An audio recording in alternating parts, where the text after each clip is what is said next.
জুড়ে বইছে নির্বাচনে জোর হাওয়া। 12ই ফেব্রুয়ারি হবে ত্রয়োদশ জাতীয় সংসদ নির্বাচনে ভোট গ্রহণ। এ নিয়ে কি ভাবছেন সাধারণ মানুষ থেকে শুরু করে আগামী জনপ্রতিনিধিরা? সে কথা জানাতে ডিবিসি নিউজের ইলেকশন এক্সপ্রেস ছুটে যাচ্ছে সব সংসদীয় আসনে। রবিবার সারাদিন ছিল সংসদীয় আসন 276, 277, লক্ষ্মীপুর 3, 4-এ। সিএসআরএম ডিবিসি ইলেকশন এক্সপ্রেস আছে লক্ষ্মীপুর জেলায়। মানুষ বলছে আমরা বিগত যে দিনগুলো অতিক্রম করেছি, আমরা আসলে আমাদের কাঙ্ক্ষিত মূল স্বাদ এখনও পাই নাই। আমাদের প্রার্থীর থেকে যে সুবিধা পাওয়ার, নির্বাচন সরকারি যে সুযোগ সুবিধা পাওয়ার, তারা আসলে তাদের মূলত কাঙ্ক্ষিত নেতাকে এখনও খুঁজে পায় না। এর জন্য সবাই একটা পরিবর্তন চায়। রায়পুর উপজেলার 10টি ইউনিয়ন, সদর উপজেলার 9টি ইউনিয়ন এবং রায়পুর পৌরসভা নিয়ে গঠিত।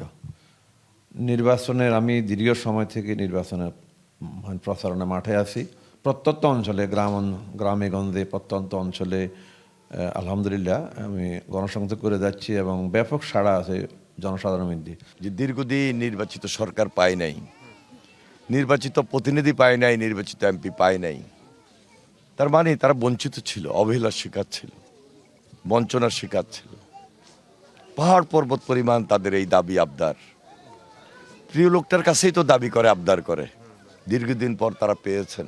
তো ইনসাফের বাংলাদেশের যে স্বপ্ন, এই স্বপ্নটা আজকে গোটা বাংলাদেশের মানুষের মধ্যেই ছড়িয়ে পড়েছে। সবাই দুর্নীতিমুক্ত একটি ইনসাফের বাংলাদেশ দেখতে চায়। গণসংযোগ চলতেছে একবারে তৃণমূল পর্যায় পর্যন্ত। আমাদের সকল নেতা কর্মীরা, সাধারণ মানুষ গণসংযোগ করতেছে আমাদের দাঁড়িপাল্লার পক্ষে, এবং আমাদের মা বোনেরা আমাদের পক্ষে দাঁড়িপাল্লার পক্ষে গণসংযোগ করতেছে।